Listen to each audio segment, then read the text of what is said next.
This is actually going to be a relatively quick one, to be fair, but obviously the reason why it's quick is because it's straight to the point, and there's going to be quite a decent amount of information that you can apply to your own fitness journey, to be honest with you. So, when it comes to weight loss or fat loss, people always they try and do it in one of two ways. They try and eat literally whatever they want all the time, and ultimately resulting in them obviously not making progress. So, obviously, they try and eat loads of high caloric, low nutrient dense, low satiety foods, and ultimately that is a bad route to take if you do want to lose fat, obviously, because if you literally just eat a lot of high caloric, low nutrient dense, low satiety foods, then you are going to massively struggle with losing fat.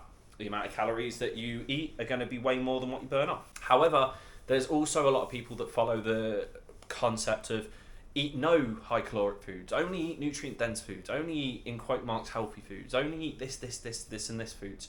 And that's also a really, really bad way to go, because ultimately that's going to result in you being mentally distressed. I mean, when was the last time anybody came home from a night out and tucked in to a nice big salad? Like, that just doesn't happen, and it's not ideal for a lot of people. So there's a general rule in order to try and find balance between these two things, which I really, really, really like doing. And it's known as the 80-20 rule. Now, what the 80-20 rule, you can actually apply the 80-20 rule to a lot of different things in life, but I'm going to apply it to dieting right now.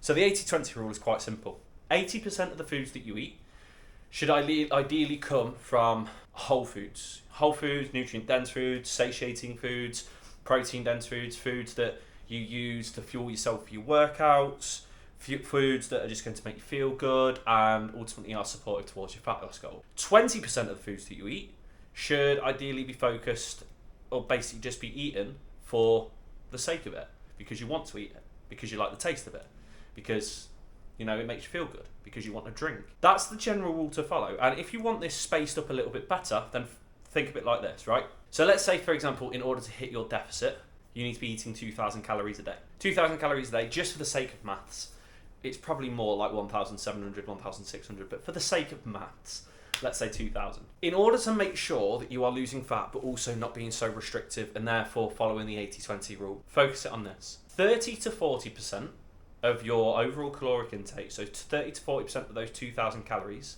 so 600 to 800 calories, should come from your breakfast and lunch combined. 40% of your calories, so another 800 calories, should be coming from your tea. 20% of those calories, so 400 calories, should be just coming from snacks, things that you just want to eat because they taste good, cheeky glass of wine at the end of the night, a few gins at the weekend, whatever it is. That's the general rule of thumb for that, okay? So 80% of the foods you should be eating should ideally be nutrient dense and obviously supportive of your fat loss goals. 20% of the foods and drinks you're eating, or even better, 20% of the calories that you eat should ideally come in from just places there you just want it because they taste good, because you want to try new things, because it's like sweets and stuff like that, okay? And once again, if you want to break it down, that means that 30 to 40% come from breakfast and dinner, 40% come from tea, 20% come from everything else, snacks, drinks, etc. That's the best way to break it down and ultimately realise that you can still be losing fat while still making progress. Now, as I said, I'll just use 2,000 as a rule of thumb because maths was never my strong... Well, funnily enough, maths was a strong point of mine, but I just hated it, right? So I just wanted to make that as easy as possible for myself. But if you follow that, you will lose fat because you're in a deficit.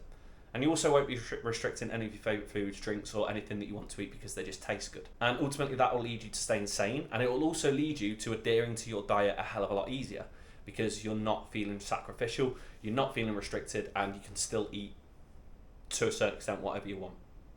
And that is how to find the balance in between. 80-20.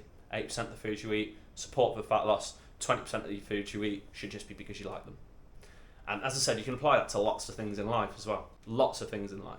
If you stay 80% consistent and 20% not, you are going to make progress. Ideally, spend 80% of your earnings on things that you need and 20% of your earnings on things that you want. You can apply the 80-20 rule to a lot of things in life, but let's use it for fitness for once. Hope that helps and I hope that makes sense. If you've got any questions for me, make sure that you send them through to my Instagram at k.p_health.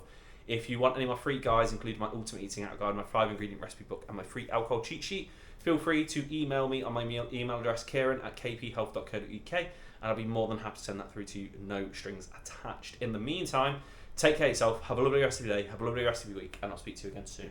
Peace.